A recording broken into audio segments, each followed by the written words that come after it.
Um, okay, so are you recording, Dr. Shell? That was Who's me. recording? Is That's you. So let me do the recording too, because Shell is not here. Let me do the recording too. Recording to this computer. Okay, good. okay? Okay, so So, Dr. Clearfield, the mic is yours. okay, thank you. Thanks, Dr. Hallosan. Thank everybody. So I just came back from 4 days at Age Management Medical Group, and got back last night. It was quite a fun experience. It's a lot more cozy than A4M. A lot more sort of one on one with all of the speakers there. And this is the lecture that I presented. And I started out by saying, we learn a lot about the microbiome and hormone replacement and chronic disease management.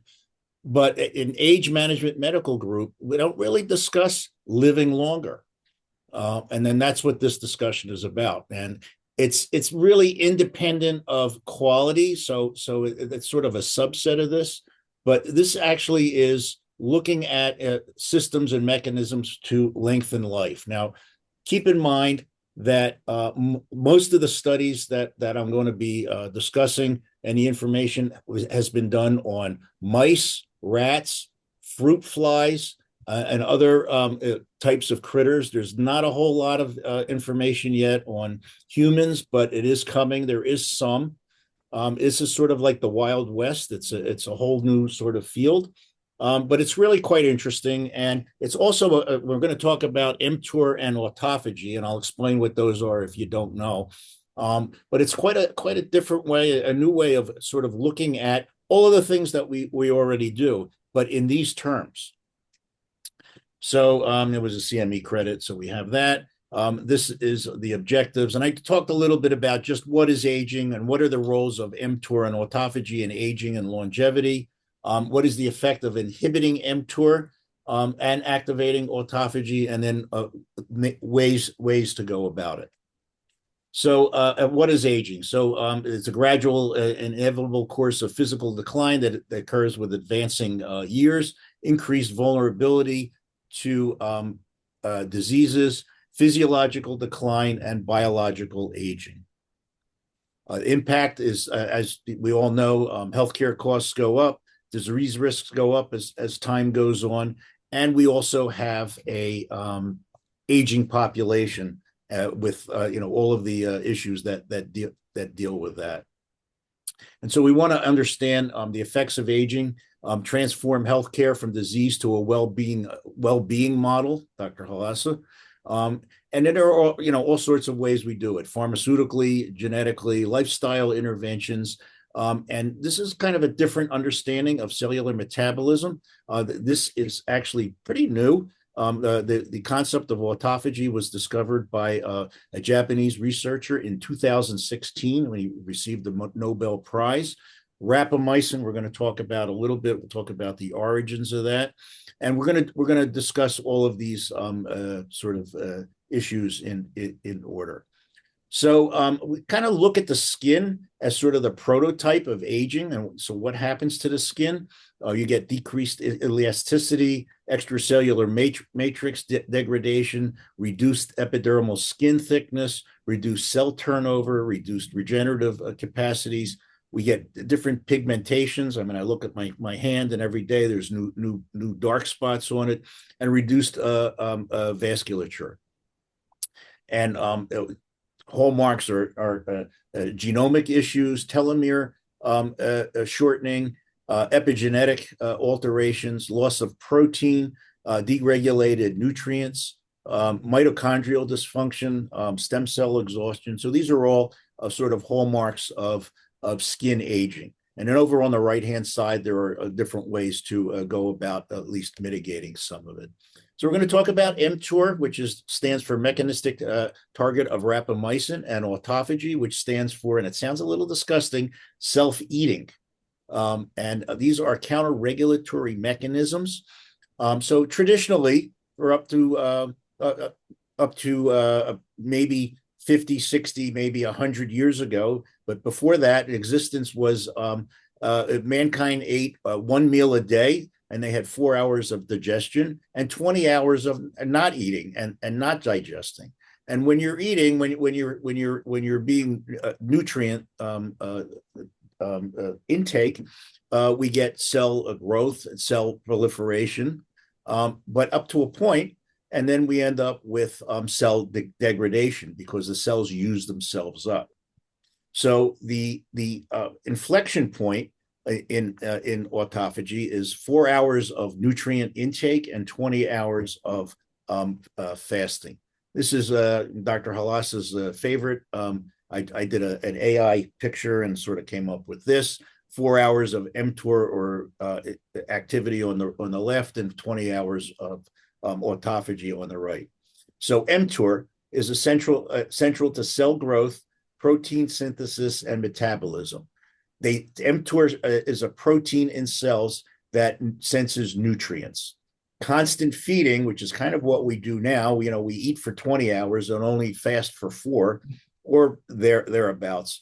Constant eating leads to continuous stimulation, and it leads to a utilization and improvement in amino acid stress and oxygenation up to a point, but then it turns into overutilization and degradation of the cellular structures. What we need to do is what mTOR and autophagy do is that balances your energy usage and storage to maintain cellular function. It drives cell cycle progression. It plays a role in brain development and synaptic plasticity. And mTOR is dysregulated in 30% of all cancers.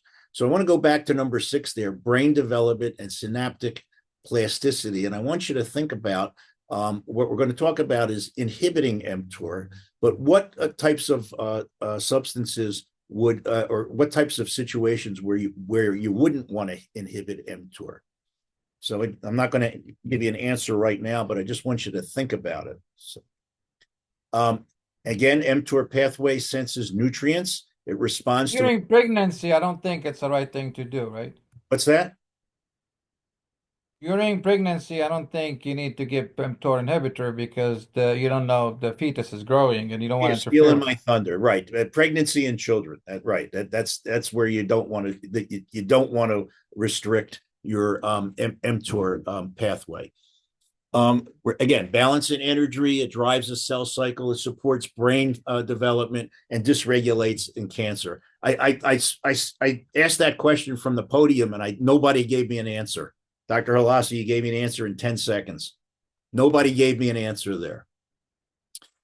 mTOR acts as a critical factor in tumor growth. So it promotes cell proliferation. So it can promote good cells and it can promote bad cells. It exists in 2 distinct complexes, 1 and 2. mTOR complex 1 promotes cell growth and proliferation by stimulating protein and lipid synthesis, and it inhibits autophagy.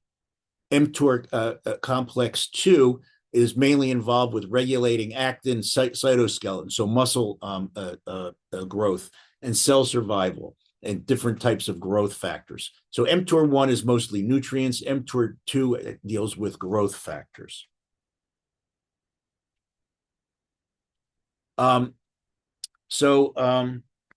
Good stuff happens when we inhibit mTOR. So those of you who know, I have an acupuncture background, and one of my first acupuncture teachers was a Dr. Kim. He was a Korean gentleman, and he would always pass out to the patients after acupuncture treatments Chinese herbs in little baggies. And these were the real thing. These weren't Chinese herbs from a supplement company that made it into a pill. These were rocks and twigs and straw, and sometimes there were bugs flying around in them. And he'd tell the patients how to make them. You had to put so much in at a certain point, and then cook it for an hour, and then put a different part of it in for a different type. And the patients would invariably, first of all, kind of look at it kind of funny, and they would ask them. He'd say, "Well, what does this stuff do? What does this do?" And his answer was always, "Good stuff." So good stuff happens when we inhibit mTOR. We get increased autophagy, or it literally means self-eating, which is basically cellular cleanup. So autophagy cleans our cells. What does that sound like, Dr. Halasa? Enhanced autophagy helps cells to better respond to stress. Stresses include nutrient deprivation and oxidative stress, recycles cellular components, and provides the necessary building blocks for survival. Increased autophagy prevents the accumulation of toxic proteins and damaged organelles associated with neurodegenerative diseases. So substances that increase autophagy counteract reactive oxidative stress, which is what things that we've dealt with, from day one. Autophagy extends lifespan. So every organism's researched, including yeast, worms, flies, and mice, which is where a lot of this information comes from, inhibiting mTOR extends their lifespan by up to 20%. And when we get into some therapeutics, I'm going to show you how we can do that, expand it even a little bit better. mTOR inhibition mimics caloric restriction, which produces longevity. Genomic stability. mTOR enhances the cell's ability to repair DNA and maintain its genomic stability. It reduces the risk of chronic or age-related diseases. mTOR inhibits and slows cell proliferation, reducing the risk of cancer development. Cancer cells often rely on overactive mTOR signaling for their rapid growth and survival. mTOR inhibitors clear misfolded proteins and damage mitochondria in neurodegenerative diseases. mTOR inhibition improves cardiovascular health. It reduces the risk of atherosclerosis, controls blood pressure, and improves lipid profile. So it sounds pretty good. Improves metabolic health. It improves insulin sensitivity. It regulates lipid metabolism. It leads to lower LDL cholesterol levels and reduced fat accumulation. It prevents obesity and metabolic syndrome. And by affecting the energy balance within cells, mTOR inhibition promotes a more efficient use of nutrients, reducing the risk of metabolic disorders. So hopefully these are, you've heard these terms. Hopefully it makes it a little bit more clear, but it's a lot of the things Dr. Halasa and Dr. Joseph talk about all the time. Reactive oxidative stress, reducing the risk of metabolic disorders, energy balance, mitochondrial dysfunction. So mTOR, when it's balanced in favor of mTOR versus autophagy with, again, a continuous feeding, we get this sort of this imbalance, and we get Joe McDonald over here. When we inhibit mTOR and decrease nutrient intake, we get your lean, mean Neanderthal machine right here. And again, it seems to be that the balance is 4 hours of nutrients and 20 hours of fasting. So I don't know if Dr. Lawson, if you had Ross Pelton on. He's been on our show a few times. I think he's on Wednesday night, actually, on Dr. Farshin's. He termed this mTOR syndrome, or the overexpression of mTOR. With constant overexpression of mTOR leads to dysregulation of cellular metabolism, which leads to a fundamental cause of aging. And it's associated with all of the things you see on the right: cancers, metabolic syndrome, diabetes mellitus type 2, cardiovascular disease, obesity, neurodegenerative disorders, and autoimmune diseases. So when we're looking at our interventions, it might behoove us to start looking at or learning about is our interventions, does it inhibit mTOR or does it enhance mTOR? So what are we going to do about it? So how to inhibit mTOR and activate autophagy. And those of you who've heard my thyroid lecture, you've seen this slide before. Mark Twain, the only way to keep healthy is to eat what you don't want, drink what you don't like, and do what you'd rather not do. I always kind of like that one. So we're going to look at a little bit about diet, exercise, stress management, And then we'll talk about some medications, and we'll talk about supplements, and we'll talk about combinations also. So modern diets with frequent meals and snacks is a constant activation of your mTOR, and it reduces autophagy. Constant nutrient intake utilizes resources for cellular growth, protein synthesis, and the proliferation through sustained mTOR activation. Resources are diverted from maintenance and repair processes. And the remedy is caloric restriction, reducing overall caloric restriction, and again, intermittent fasting. And so periodic fasting, at least 16 hours of fast with 8 hours of feeding. Ideally, if you can do 20 and 4, that seems to be the real tipping point. Inhibits mTOR, reduces ATP consumption, improves ATP utilization and oxygen utilization. Exercise. I found this quite interesting. Resistance training activates mTOR. Cardiovascular training inhibits mTOR. And so when you do cardiovascular exercise, increases metabolic stress, activates AMPK, and inhibits mTOR, particularly mTOR1. So when you do a combination, when you do cardiovascular and resistance training in one session, you're actually working against yourself. So the pathways will end up competing against each other. So the recommendation here is to have separated sessions, at least by 24 hours. Brain exercises, by the way, activate mTOR1 also for learning and memory. So Stefan, you agree with that? Does that sound reasonable? That sounds actually somewhat reasonable. I like that idea. You know, that long distance running, never been a huge fan of it. I think it's too inflammatory. I didn't know this about the mTOR though. Mm-hmm. Yeah. So so again, this sort of opens up a whole different way of looking at all of the things that we do. Stress, short-term stress activates mTOR. Long-term stress actually leads to synaptic protein synthesis and synaptic loss. So it actually impairs mTOR1. So long-term stress, we want long-term good stress, not long-term bad stress.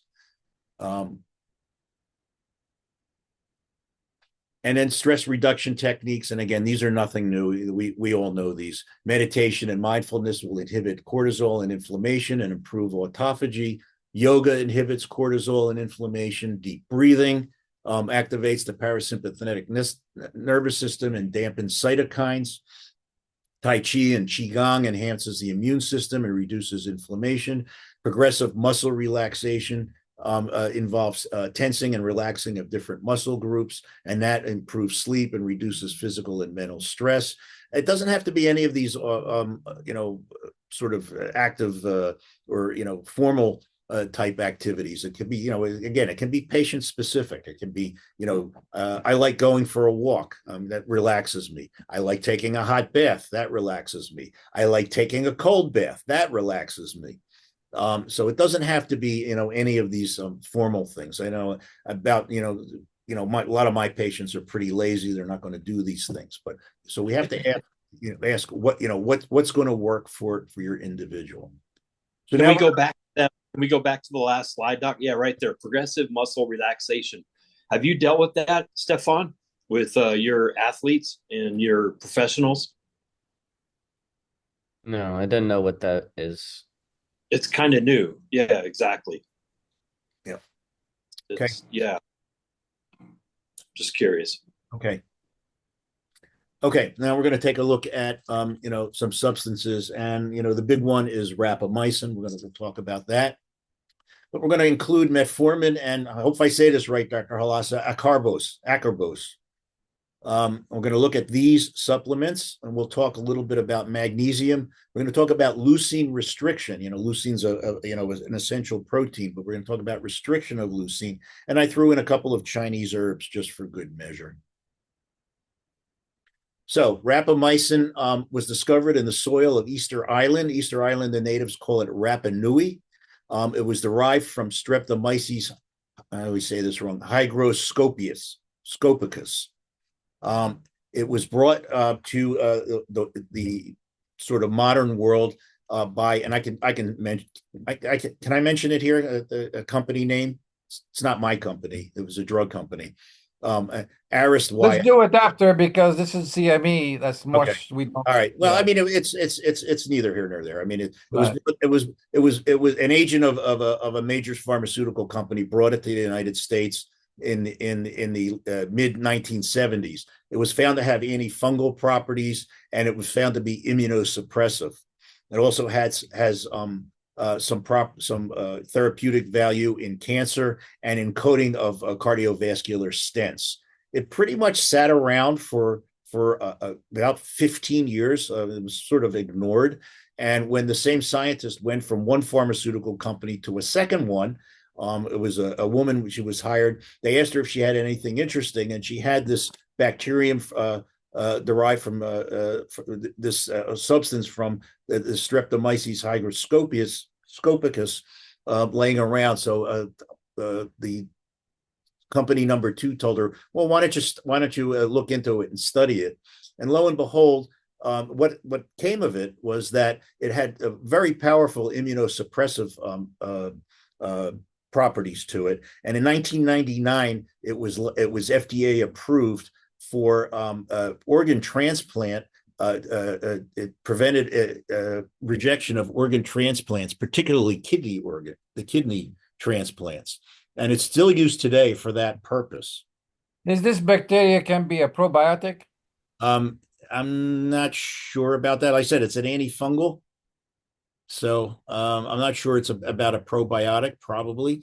So Rapamycin come from the bacteria or fungus? yeah, in 1990, the mTOR pathway was first identified, and it was found to be involved with all of these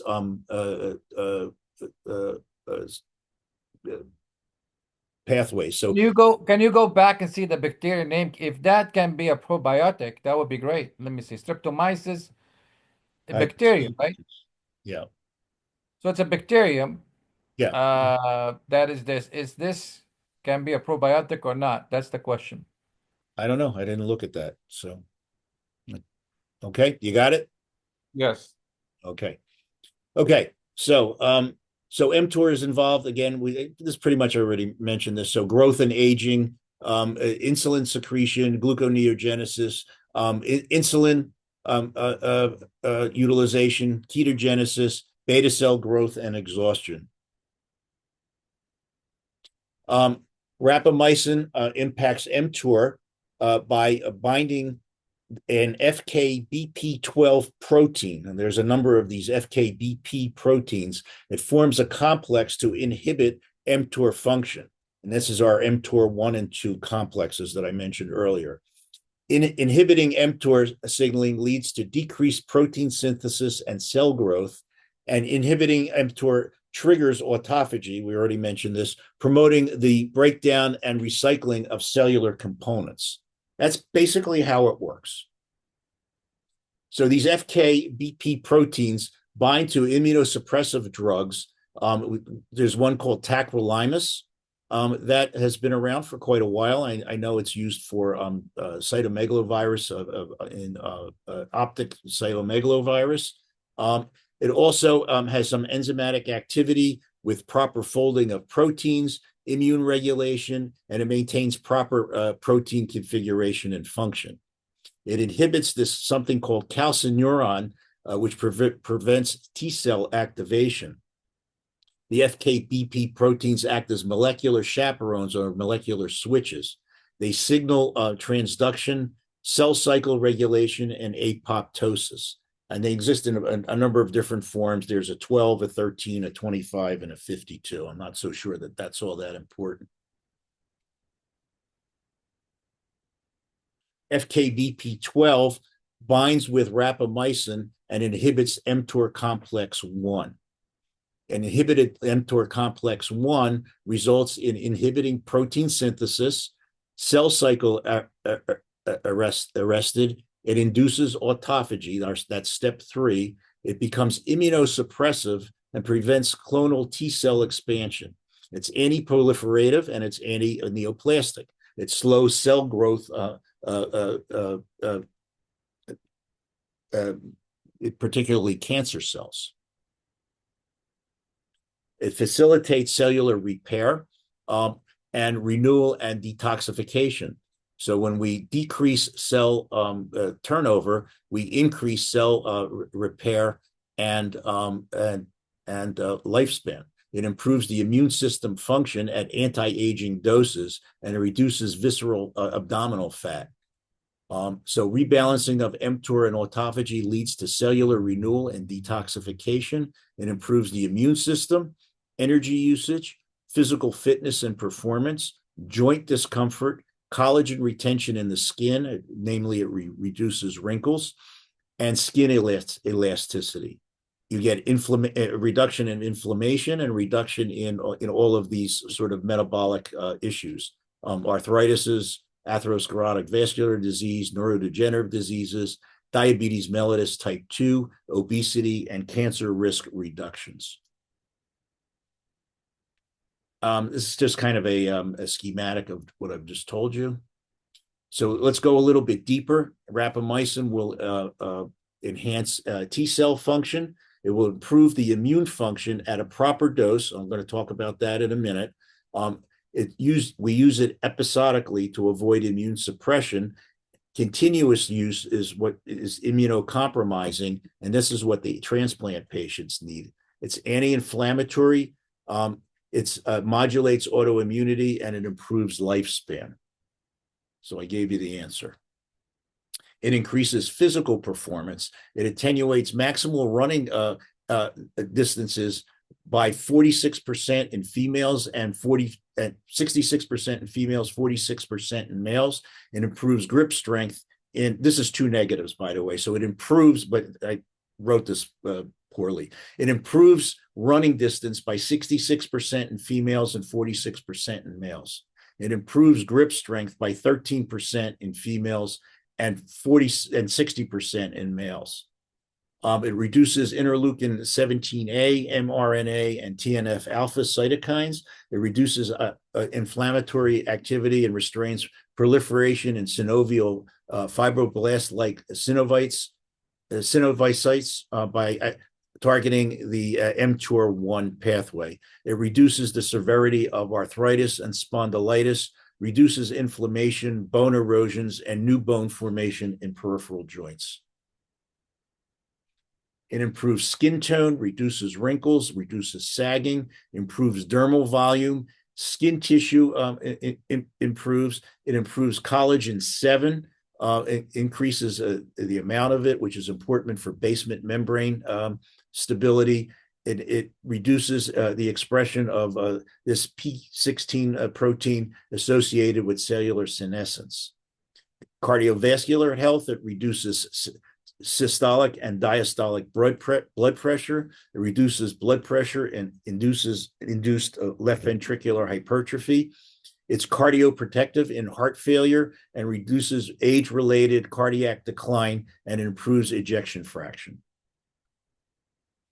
In weight loss, it will convert white abdominal fat to brown abdominal fat. It will reduce body weight. It will decrease insulin resistance. It's synergistic with resveratrol, we'll talk about that, to decrease obesity and prevent insulin resistance. And there's no post-therapy hyperphagia. So, you rebound, you get the rebound hunger that you get with a lot of the, methods that we do.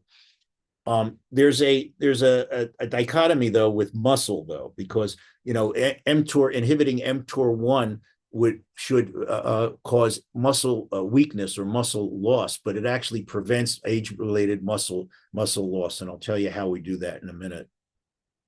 It's dose dependent. Short-term activation of mTOR1 is beneficial to protecting cells. Long-term activation of mTOR1 is detrimental to cells.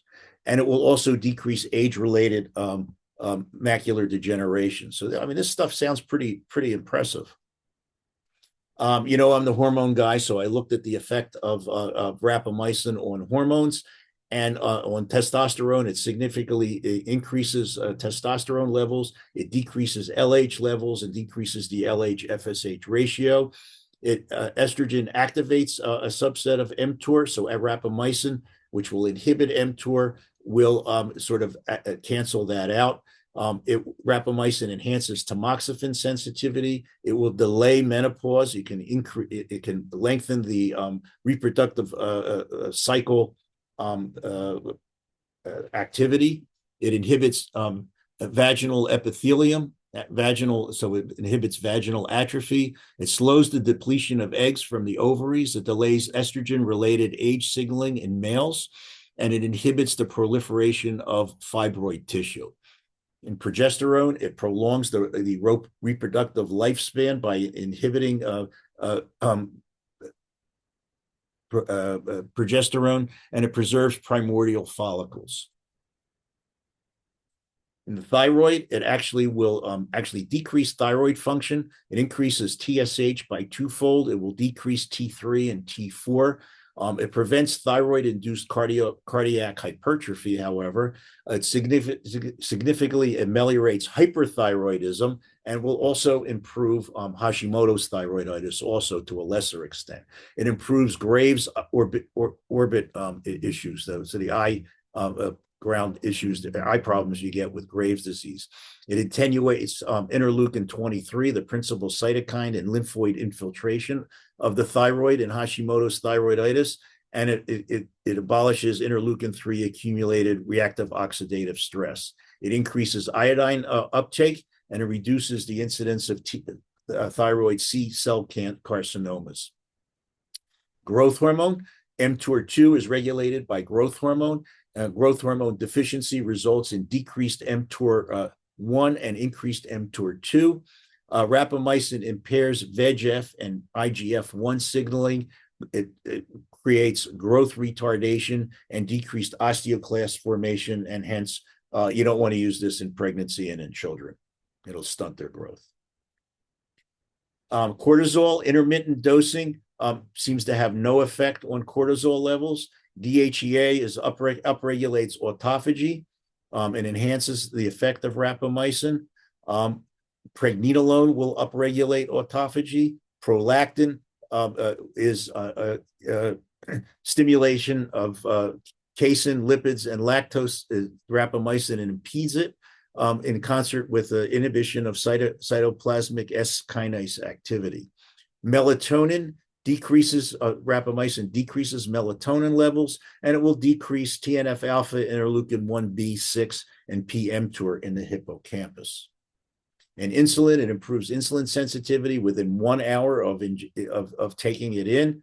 It will decrease insulin levels, prevents insulin resistance caused by nutrient infusions in humans. It decreases insulin resistance in diabetes and hyperinsulinemia, and it normalizes glucose metabolism in mice. Chronic use of rapamycin progresses to insulin resistance after 24 to 48 hours, however. This is kind of a schematic I came up with of all of the body systems and what to expect after using rapamycin for 1 hour in an anti-aging dose. I'll talk about that in a minute. And then you can see about a 10 to 15% increase in cognitive function, decreased in, this is age-related macular degeneration, improvement in energy, improvement of ejection fraction and cardiovascular health, decrease of about 10 to 12% in sarcopenia, a decrease in renal dysfunction, increase in lifespan. And I'm going to show you, we have some studies that go up to increase of up to 37% in lifespan, all other factors being not paying attention to other factors. An increase in reproductive system function by 5 to 10%, tumor cell inhibition, inhibition of NF-kappa beta and TNF-alpha, improvement in skin health and skin wrinkles and age-related skin diseases by 15%, increase in cerebral blood flow, an improvement in thyroid function. Remember, it will increase thyroid, TSH, and decrease thyroid, but most of the time we have hypothyroidism, so it will sort of balance that. It will improve respiratory function. It will decrease a GI dysregulation by 12 to 18%. We'll get some weight reduction and increase in physical performance. So there is a test you can do. There is a lab test, the serum lab test, and LabCorp has it. Quest has it. You ask for sirolimus, and it used 2 milliliters of whole blood in EDTA, a lavender top tube. You need a minimum of 1 milliliter, and you don't have to spin it down. You collect the specimen at least an hour prior to the next dose. If you're using it intermittently, that should be quite easy. The reference range is 33 to 18 nanograms per milliliter. Our sort of optimal range is about 9 to 14 nanograms per milliliter. So you can actually measure the sirolimus, which is the generic name for rapamycin. Rapamycin is actually a trade name. So sirolimus levels, you can actually draw them before you do you do treatment, and you can follow along and to see if you have not enough, too much, or just the right amount. The generic lab that we use, so I won't mention it since it's CME. I looked it up. It's $96 for that to have this test run, the cash price. It works better if you use it in a improved absorption with a fat containing meal, and will increase blood levels with grapefruit or grapefruit juice.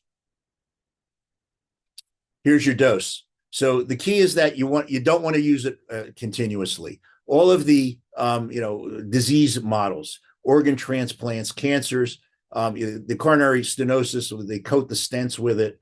Facial angiomas, we can make it into a cream. You can make it into a cream for wrinkles also. But the organ transplants, 1 to 5 milligrams daily. That's your immunosuppressive dose. Our longevity dose, the key is that we use it once a week. And that's sort of the consensus. 5 to 8 milligrams weekly. 6 milligrams seems to be the sweet spot. It comes commercially. You can, and I won't mention it. We'll turn it off the video, and I'll mention the trade names. You can actually write a prescription for it. They come in 1 and 2 milligram capsules. So 3 2 milligram capsules weekly would be the correct dose. We can get it compounded. I use it myself, and I get it from a compound pharmacy. Mr. Mike Emanuel, by the way. That's where I get it from. At first, I just got the 2 milligram pills, so I use 3 2 milligram pills once a week. And for me to remember it, since my memory's is not getting any better, I do it when I get home after my Tuesday night lecture. That's when I take my rapamycin. So I've been using it for about 6 months. The nice thing about it is, and I checked with a lot of my information, and he's reviewed this talk, is Ross Pelton. If you know him, you've had him on. He's written a book about this. He actually reviewed this whole lecture for me, and we made a couple of minor changes, nothing major. So he recommends at 6 milligrams once a week. That's the way we've done it. And I've gotten them for about $4 a pill. So $12 a week for the 2 milligram pills. But the 6 milligram pill, I'm hoping we're still going to get it at $4 per pill. So it should be about $4 per week.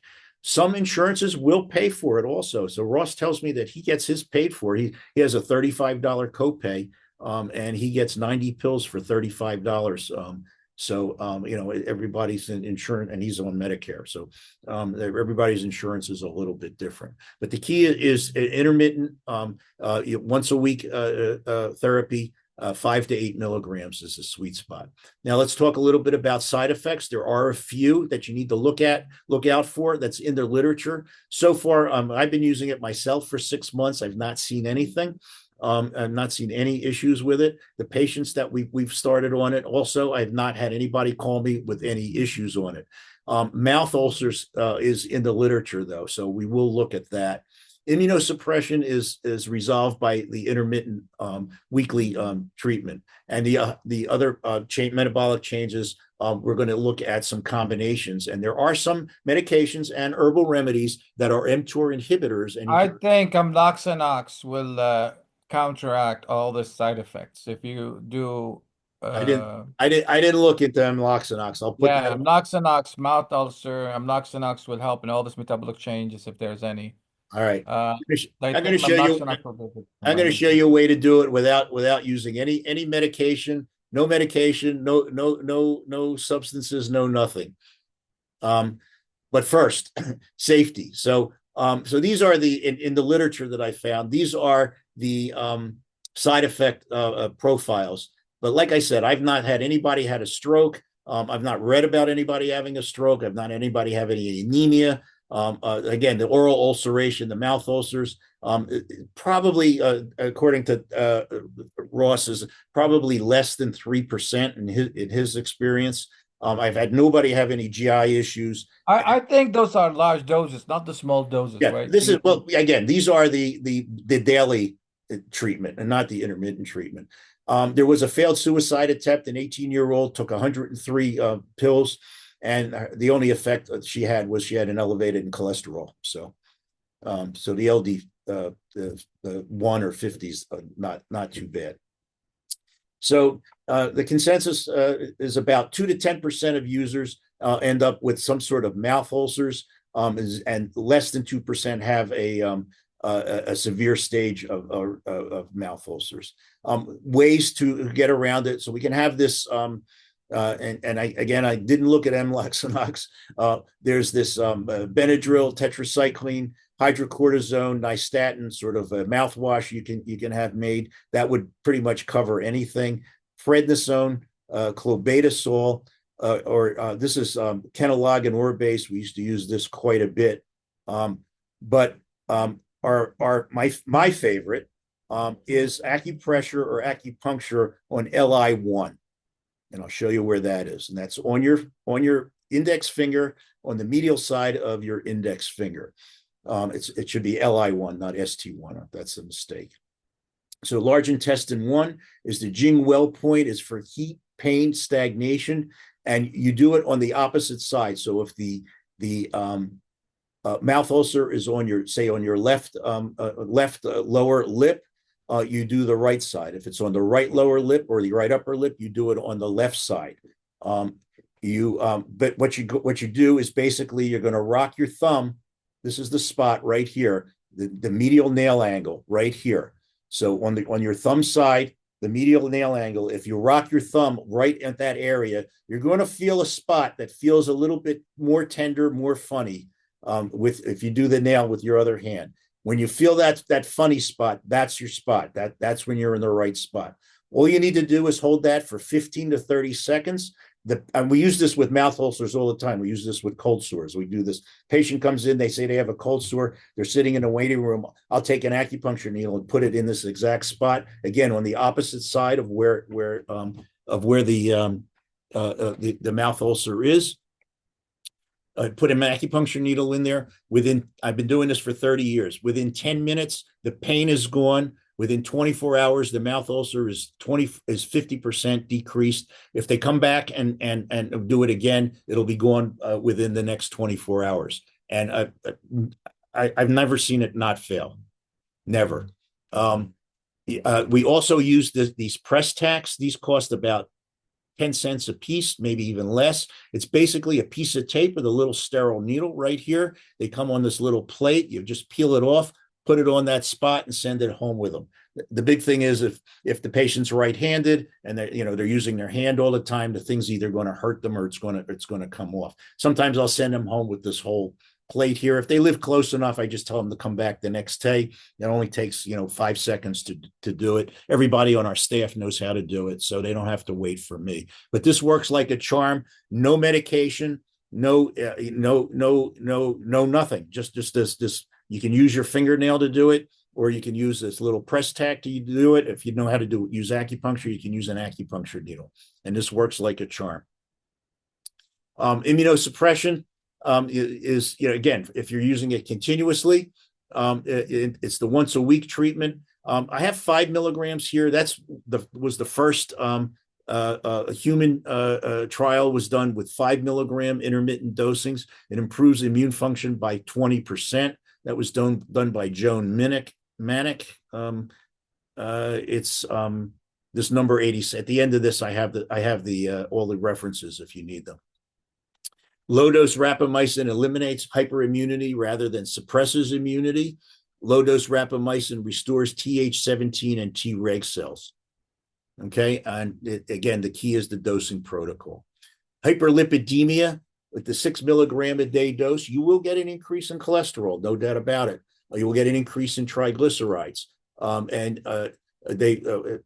that's been repeated over and over again. So you can use the statins. You know that statins have a bad word in our community, but statins are an anti-inflammatory. They inhibit interleukins B, 1B, 2, 4, 5, 6, 8, 12, TNF alpha, and interferon gamma. They aid in the preservation of telomere lengths, and they control hyperlipidemia associated with rapamycin. It actually works quite nicely. You can use the low dose. We use the rovastatin 5 milligram, which is the lowest dose, and that seems to have the least side effects. Of course, the side effects you all know about statins, right? Myopathy, liver dysfunction, rhabdomyolysis rarely. So ezetimibe is the add-on that's supposed to be used after. Statins are not fully either they're not tolerated or they're not fully effective. It's ezetimibe, but I use this one on its own as a standalone. It does inhibit absorption of dietary cholesterol. It inhibits the cholesterol being absorbed from the large intestine. It reduces hyperlipidemia and the effects of immunosuppressive dose of rapamycin. It's anti-inflammatory. It acts as an antioxidant, and it reduces mortality from pulmonary fibrosis. It can decrease omega-3 fatty acids, ALA components. So we need to add in some omega-3 fatty acids if you're going to use ezetimibe. You should be doing that anyway if you're using this drug. Insulin and insulin resistance. So rapamycin indirectly inhibits mTOR2, which induces starvation, diabetes. You'll get an increase in insulin resistance, and insulin levels will lower and increase lipolysis. And rapamycin-induced insulin resistance does not result in retinopathy, neuropathy, or atherosclerotic vascular disease. The intermittent dosing reduces the insulin resistance. However, if your patient is already diabetic or is extremely sensitive to insulin fluctuations, combinations, this has been studied, combinations with metformin and acarbose will be quite helpful. So you do get with metformin, you do get some weight gain. Rapamycin will reduce that weight gain, and you get an exacerbation of hyperglycemia, hypertriglyceridemia, and pancreatic islet cell degranulation with the rapamycin. We'll get the decrease in the hyperinsulinemia with metformin. And the combination retains the positives and reduces the negatives. And I have a whole table here. I'm not going to read through all of them. But the most important one is you're going to get a decrease of insulin resistance by 76%. You'll get a decrease in liver lipolysis of 99%. So a rapamycin metformin combination would work quite nicely in fatty infiltration of the liver. You will get some decrease in IGF-1. You get a decrease in body fat. You'll get a decrease in patients' weight and hyperlipidemia. Acarbose blocks alpha glucosidase, the enzyme that helps digest and absorb carbohydrates. It reduces glucose and insulin spikes. It raises GLP-1. So it slows carbohydrate digestion and absorption. It lowers IGF-1 levels. It increases resistant starch and produces short chain fatty acid signaling molecules to extend life. It's got some pretty nasty side effects, though, particularly bloating and gas, and you can get some elevated liver enzymes. So that's why this one's never really caught on. I know Dr. Halassa was pretty big on acarbose for quite a few things a little while ago, but some of them are. Yeah, the problem with it is the gas. Yeah. And you can use anti-gas, but it's a good idea to decrease absorption of sugar Right. that people they Yeah, cannot but stop again, eating it. And again, the combination of acarbose and rapamycin inhibits NF-kappa beta, TNF alpha. It lowers mitochondrial reactive oxidative stress production. It extends life, at least in the one things that have been studied, and not really human life yet, but the female fruit flies life was extended by 28% and males by 34%. So that's pretty impressive, that combination. Here's that little bit of table again. Not quite as impressive changes in liver fatty liver. It will decrease IGF-1 also. You do get a decrease in weight, you get a decrease in insulin, so acarbose, and you're gonna see at the end, is actually has the longest prolongation of life of the substances that have been that I came across. I think the idea of amloxanox with rapamycin will be even way better because there's a lot of I'm going to have to look there. into that. I didn't even think of amloxanox, Dr. Halas. Because it's being used for mouth ulcer, amloxanox the first thing. All right. And phenylbutyrate added to rapamycin and acarbose it's a derivative of short chain fatty acid butyrate. It reduces amyloid plaque and enhances physical and cognitive performance. When you put these three together, you get a significant decrease in body weight, body fat, and improved cognition, spatial learning, balance, and endurance training. Also, it consistently decreases the severity of age-related lesions in major organs. It reduces the expression of inflammatory cytokines, and outcomes were better in males than females. PDE5 inhibitors improves beta cell effects of rapamycin and increases cyclic AMP and hydrogen sulfate in organisms. For hypertension, again, one of the effects of rapamycin, again, in the continuous phase, but for hypertension, ACE inhibitors and ARBs, and they also seem to increase lifespan. Again, as you know, the side effect is a cough. Beta blockers will increase the lifespan with rapamycin a little bit, not a whole lot. For infectious diseases, ketoconazole, which is an antifungal agent, leads to it. Ketoconazole will 100 to 200 milligrams leads to a 10-fold increase in sirolimus, which is rapamycin blood levels. And so you need to be careful with ketoconazole. You need to decrease the dose by a quarter to a half. It shows it's a significant decrease in creatinine. So this is a good combination with renal issues. Doxycycline and melatonin have been looked at for tumor proliferation reduction, and there's some hopeful information there. So around 2000, there was this talk about this polyfill. So we're going to find we're going to make one big drug, a combination of all of the things that affect mankind. So blood clots, so an antiplatelet agent, an antihypertensive agent, a statin, and folic acid. Put them all together. Theoretically, you should have a cardiac risk reduction of about 80%. And so taking the polyfill, taking these four, adding rapamycin to it, and also using for hypertensive agent lisinopril and propranolol, the statin, the metformin, and the PDE5 inhibitor, you pretty much got the granddaddy of them all.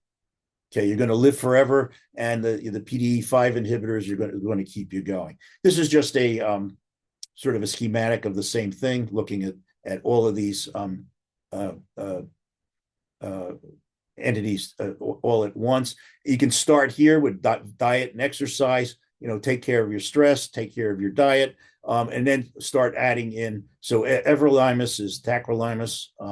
Rapamycin is sirolimus. It's just a derivative of it. And then your statins, your metformin, your PDE5s. This obviously is your allopathic way to go. But of course, we don't like that. So we're going to go, over the counter. We're going to use the good stuff. So spermidine And rapamycin seems to be quite a good combination. Spermidine will inhibit mTOR and activate autophagy and activate AMPK. It's cardioprotective, neuroprotective. It reduces myopathies. It can extend lifespan, again, in the fruit flies by 15%. You can find it in wheat germ and in rice germ. You can find it orally at 10 to 25 milligrams. You can combine it with resveratrol. When you use resveratrol, I'm going to talk about that in a minute. Make sure that it's trans resveratrol. There's two isomers. There's cis resveratrol, which is the weak one, which is what's in most of the resveratrols out there. You want a trans resveratrol, which is the most potent. You can combine it also, spermidine with rapamycin and NMN. It increases your NAD levels quite significantly. And your dose here is anywhere from 250 to 1,200 milligrams with the NMN. Resveratrol comes from it comes from grape skins. It's also in red wine and berries. It mimics a caloric restriction. It's an mTOR inhibitor. It induces autophagy. It's an antioxidant. It stimulates NRF2, SOD, and catalase. It's an anti-inflammatory. It stimulates NF-kappa beta and SIRT1. It decreases interleukin 1b, TNF alpha, and MCP1. It improves mitochondrial function, counters sarcopenia of aging. It counters apoptosis, and it is anti-neurodegenerative and anti-neoplastic. It attenuates cancer cell progression.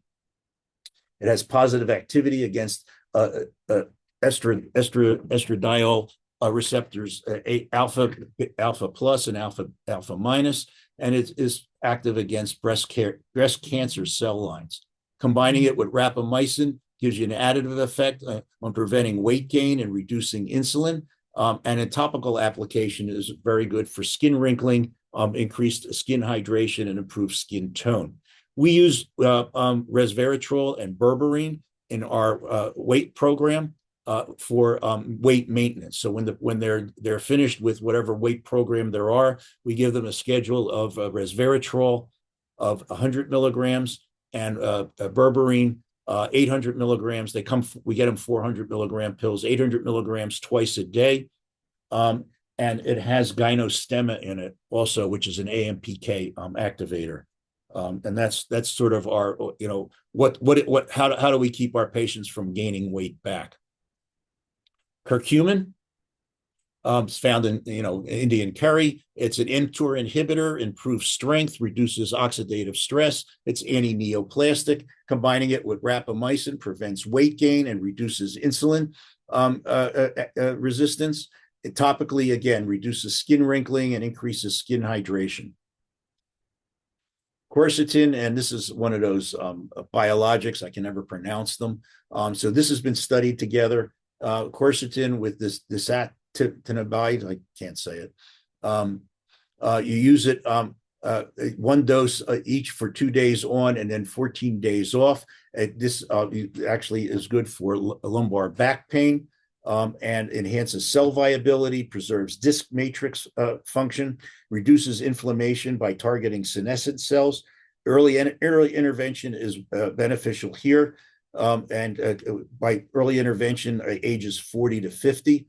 It contributes, again, to skin rejuvenation, enhances collagen growth, particularly collagen type 7.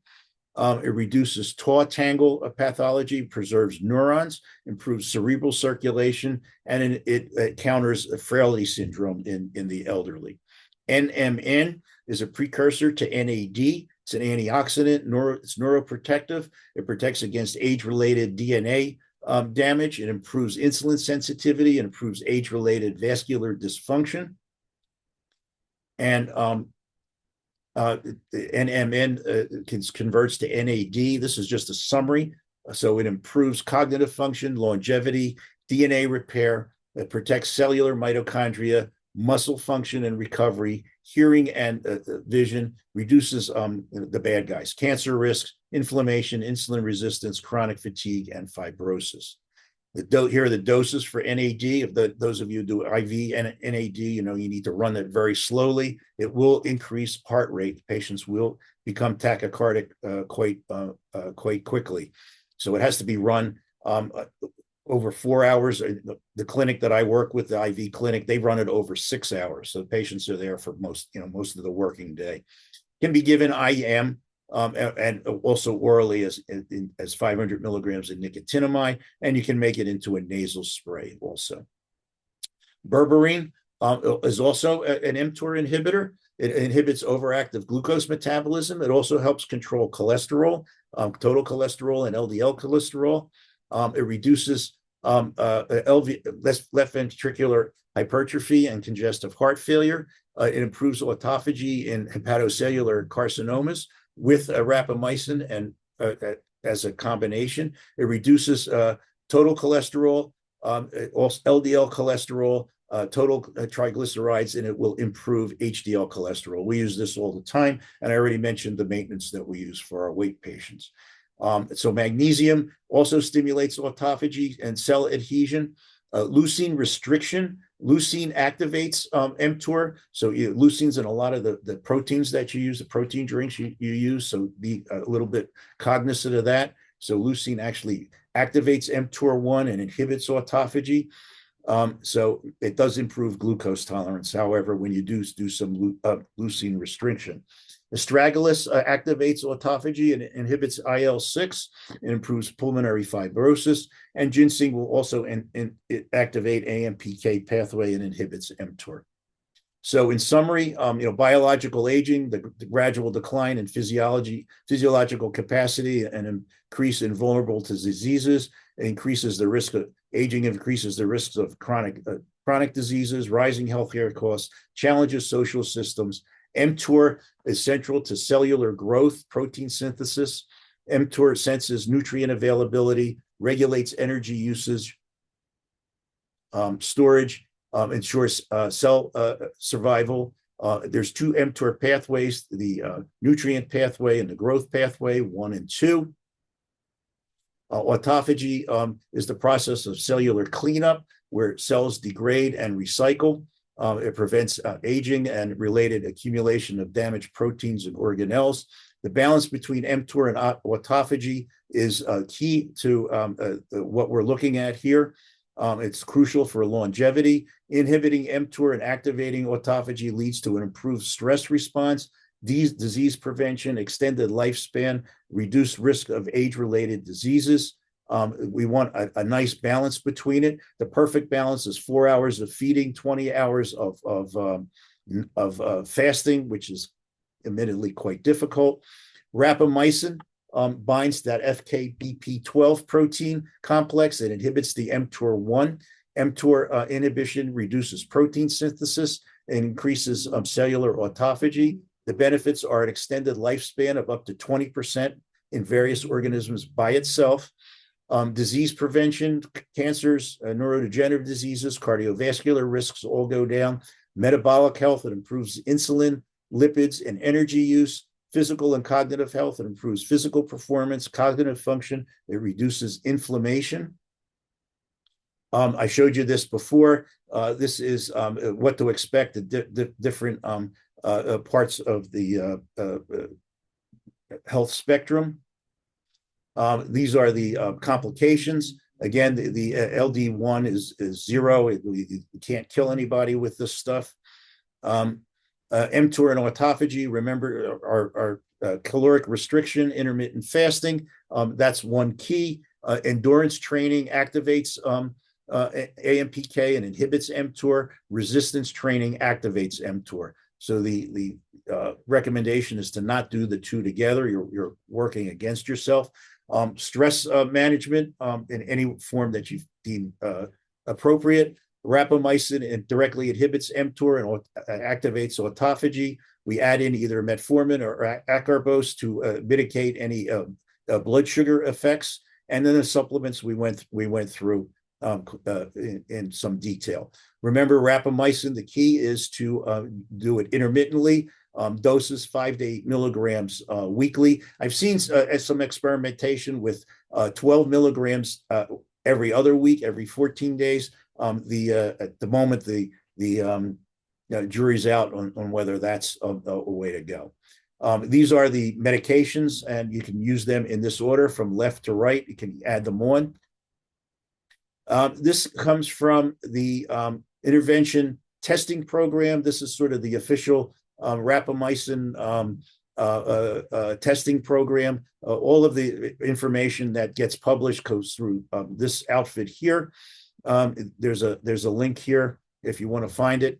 They found that, again, this is in fruit flies, rapamycin and acarbose combination in males will increase lifespan by 37% and in females by 28%.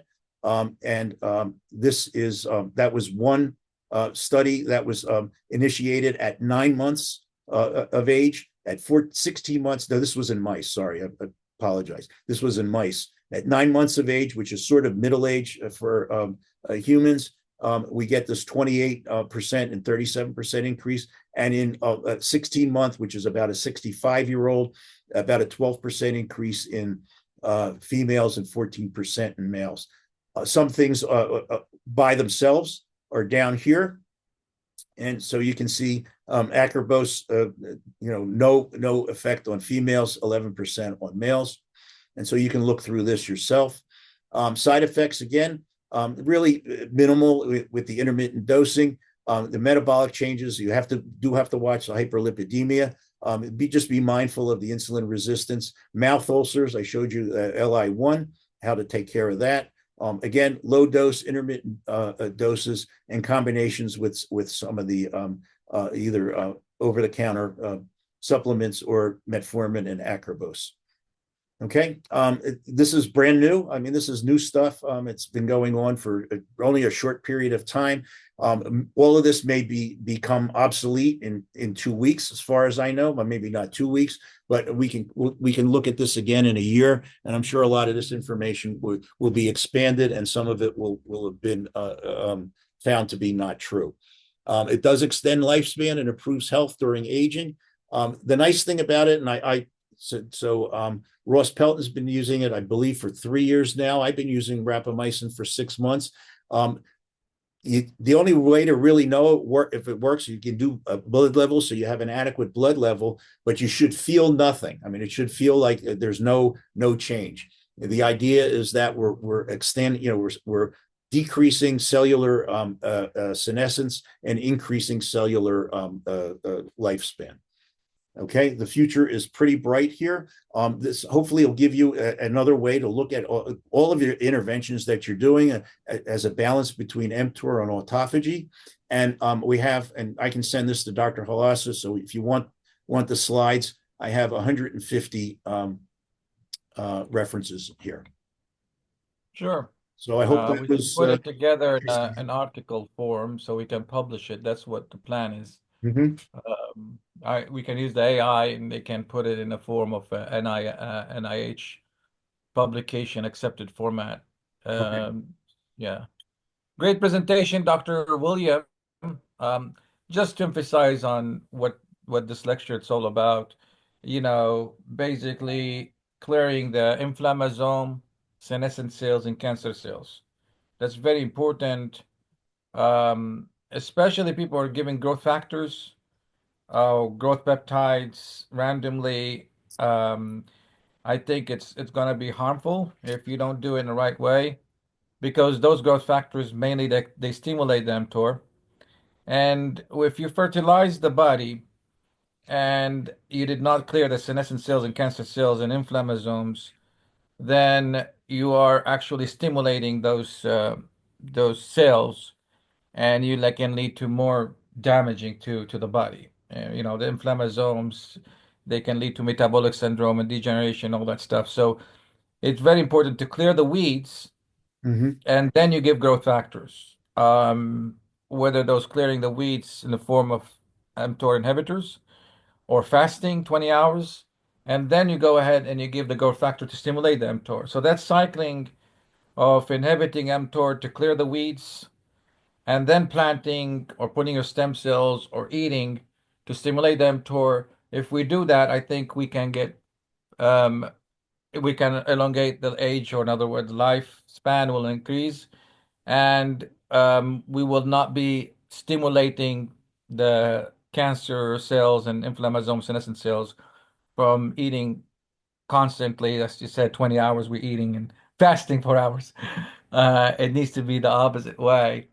But that's the concept. It's like, when you're planting a seed in the ground, you want to clear the weeds before you put the seeds and before you put the fertilization. Because if you fertilize the ground and there's weeds there, then the weeds will benefit from that and they will take over and even destroy whatever seeds that you're trying to put in. So this concept, I think it's very critical, and for especially for people who are giving those growth factors and growth hormone peptides randomly without the consideration of mTOR inhibition needs to be cycled with mTOR stimulation. So what do you think, Dr. William? No, I agree with you. I mean, I'm looking at Stefan's comment right at the beginning. He's taking 2.5 milligrams of rapamycin once a week, but he's not going to fast because he's trying to grow muscle.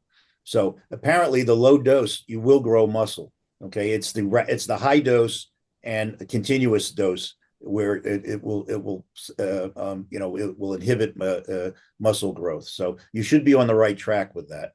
So okay. Dr. Kamal, you're new here and we want to hear your voice. I can see you're texting. Can you come up and ask questions and engage with us?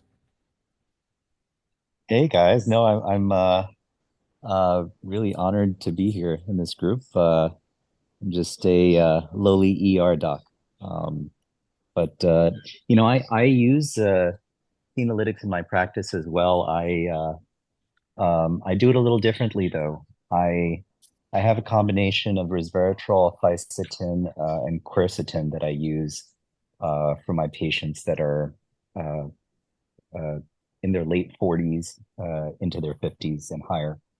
I do that generally, uh, twice a month. I give it to them as a Saturday, Sunday dose twice a month. And generally it's tolerated very well, but I really love the lecture, really couldn't agree more with your statement about weeding the garden before planting the seeds appropriately. So beautiful concept. Okay. I'm just looking in the chat. Thank you for that. So Carol put progesterone as an mTOR inhibitor. I think I said that, right? I got that right. That was in my notes, right? You had in your notes you had rapamycin affects progesterone, and I forgot exactly what you said about that effect. You did mention progesterone though. Right. Dr. Carol is a progesterone lady. Don't say anything bad about progesterone. That's right. Okay. Stefan here says when checking blood monitoring, typically blood sirolimus is measured immediately before the next dose. I think I mentioned that to assess minimum concentration. Okay. So again, if you're doing it once a week and you have to do it, the day of or the day before your dose. Does that you have that right? And it seems like LabCorp offers the test. We're trying to find out how much it costs. Yeah. So again, we're still on the CME, so I didn't want to mention those, but I'm gonna stop the recording. right, so Okay, so you can have a free. You can talk whatever you want to know. yeah. So okay. Dr. Clearfield, would you recommend this for cancer patients? Are there any? Again, yeah. You saw. I mean, it's again, most of what I showed you is in animals and mice and fruit flies. There's not a whole lot of human studies out on it yet. So just look at that with a grain of through that lens. There's endless possibilities here. You saw all of the the positives that we got from this, and the but is, does it translate? So that time's going to tell. Okay. Again, so Stefan, you put this about the sirolimus blood test. So we use Ultalab. Ultalab, we're good now. We can talk about it. So Ultalab is Quest's generic lab. It's the cash lab, and that's what it's $96 for a sirolimus level. That's the one we use. Okay, just to give you a perspective. So vitamin D, 25 hydroxy vitamin D. If we send a patient to Quest for 25 hydroxy vitamin D using the insurance lab slip, it's $292. If we send them to the same Quest for the same test, 25 hydroxy vitamin D used on the same equipment, but with our Ulta lab, and they go to the same exact place, it's $24.95. So that'll give you an idea of how badly we're getting ripped off on everything. So you ask about rapamycin, whether it's being used for cancer. Is that for patients? Right. Mm-hmm. According to the AI, let's ask him. Co-pilot, what do you think about rapamycin? Can we use it for patient with cancer? Rapamycin's definitely got some interesting possibilities. It's an immunosuppressant, mostly used to prevent organ rejection after transplants, but there's research into its potential in cancer treatment due to its ability to inhibit cell growth. Uses on actual patients, that's still being studied. It could be part of the future landscape for cancer treatment, especially in specific types of cancers or alongside other therapies. Curious about other advances in cancer treatment or specific concerns? Do we have any data or any research that's being used for cancer? Yes. There's ongoing research on rapamycin and its analogues, known as rapalogs, in cancer treatment. These studies often explore its effects in combination with other therapies. It's been used in certain cancers like kidney cancer and some rare tumors. Researchers continue to investigate how to effectively integrate it into broader cancer treatment plans. What sparked Okay, thank you very much. All right. You got the co-pilot supporting you, Dr. William. Thank God. Okay, thank God. So I have an invitation here. I hope it's okay to mention it because it came to me directly. So is Dr. Dr. I don't know how to pronounce it. Njuguna. I hope it's okay to Yeah. mention this. He's asked. He sent it to me privately. He said, asked me to come as a speaker for IMSK Kenya. What you probably don't know is that I've actually spent time in Kenya working. I was at the Suba District Hospital in Southwest Kenya, Southeast Kenya, actually. In 2007, I was there for 9 months. So it's about 160 kilometers from Kisumu, I think. Just followed the electric line down from Lake Victoria. And yeah, I was there for quite a while. So I'm kind of familiar with some of the territory anyway. So that would be an amazing opportunity. So I'll talk to you offline on that later. So All right. Thank you. Thank you, Dr. Clearfield. oh, thank you. And those of you who are new here, we do a similar show on Tuesday nights, different topics, different folks. So we kind of complement each other. So if any of you are like Dr. Pronounce your last name for me because I hate to mess it up. Njuguna. Dr. Juguna, if you want to, I'll put you on our mail list also, if that's okay. We're same time on Tuesday nights. We have Tuesday night, tomorrow, 8 p.m. 8 p.m. Everybody join, and we provide the same CME. I mean, all of those are CME, including Dr. Williams. The CME is being sent to the text. Everybody sees it, I think. If you want to get the CME for this lecture, that's the CME link for everybody. For Dr. Mike Emanuel, he did not come early. So, Mike Emanuel, do you have rapamycin for us? Can you make a complex with other things? Yes, Yes, for sure we have it. If you That's can right. send me the prescriptions or you have any information, prescription or information, please call me, text me. I'm going to post my email address for anybody who is interested. Okay. So Mike Emanuel is a compounding pharmacist. He support the group. We want to support him by sending him the scripts, and he does do all the cyclodextrin loaded formulations, non-sterile, progesterone, diet capsules. Um, um, he does oxytocin as well, and things that we think it works. And we find out that cyclodextrin does help in detoxing body from mycotoxin. It's the only thing that you can detox mycotoxin, by the way. And also you can use it for detoxing xenoestrogens and fat-soluble toxins, glyphosides, and doing it with progesterone. Of course, we learned this from Dr. Carol Peterson, the importance of progesterone in managing metabolic syndrome, estrogen dominant syndrome, cortisone dominant syndrome. All of this can be helped by, and also aging and cancer, by giving progesterone and add rapamycin. We learned from Dr. William today. I think rapamycin with metformin or rapamycin with amloxanox, acarbose if you have no problem with gases. Because I got problem with people with the diet capsule in the beginning. As a concept is great, but practically some people they don't like the gas part of it. Although we recommend adding anti-gas of it, but the replacement for that is metformin, um, amloxanox, naltrexone. All of this can help in weight loss and metabolic syndrome. And I think it will enhance the rapamycin effect as well because they stimulate the AMPK. Eventually, when you inhibit the mTOR, you also stimulate the AMPK.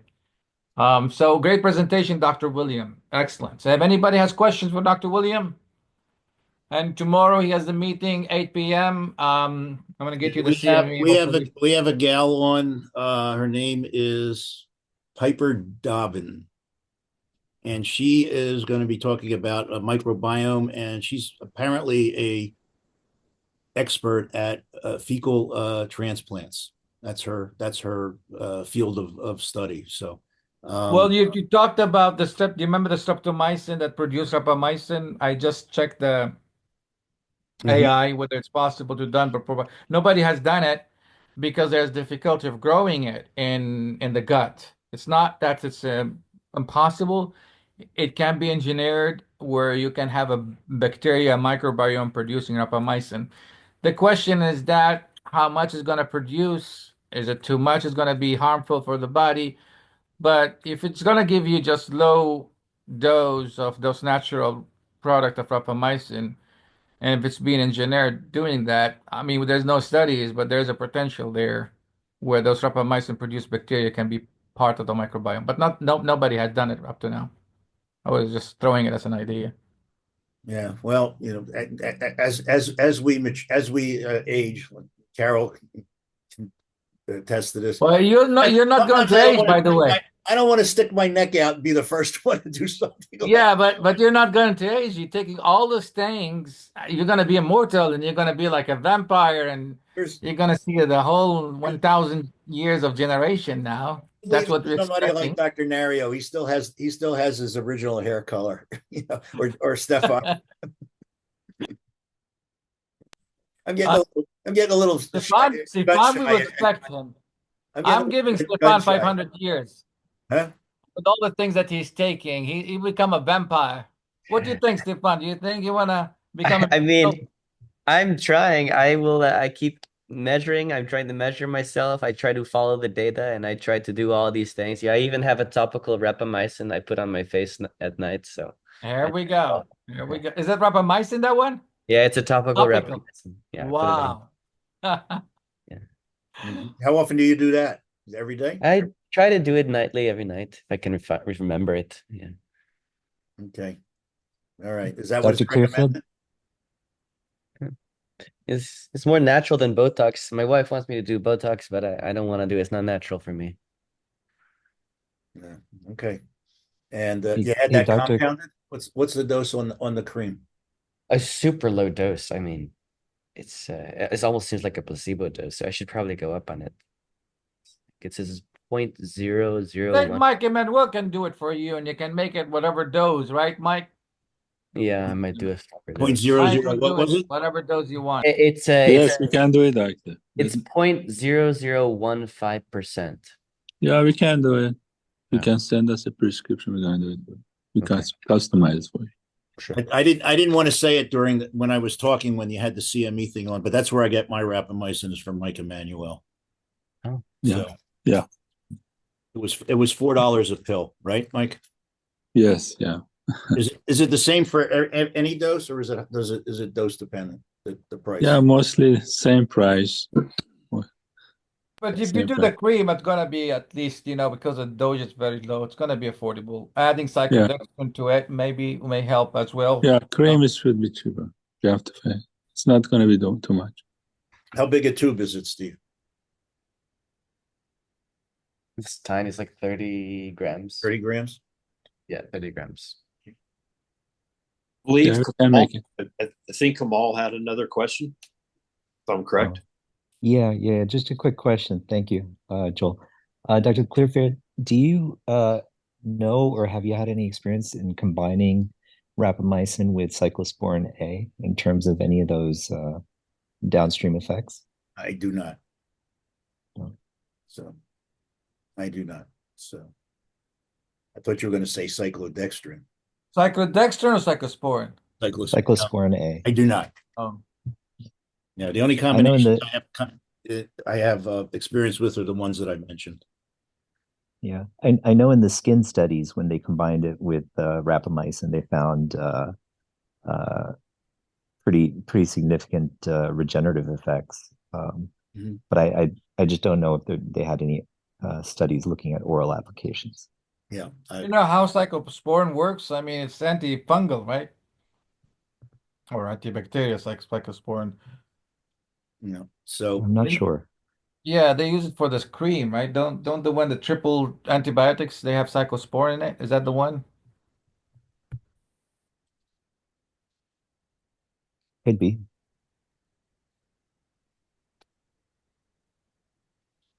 Okay. All right. Let's ask the AI then. Here we go. Cyclosporin. Let me see. Let me see here. Okay, Copilot, what about combining cyclosporin with rapamycin? What do you think? Combining cyclosporin and rapamycin is an interesting approach, often used in immunosuppressive therapies, especially after organ transplants. They can be effective together because they work in different ways to suppress the immune system. However, using them together can also increase the risk of side effects, like kidney problems or other complications. What about topical for regeneration? Have you anything about that? Topical application of agents like cyclosporin and rapamycin for hair regrowth is not as common or well established as oral or systemic use. Some research suggests that topical application could have localized effects without the systemic side effects, but it's still an area needing more research. What sparked your interest in this?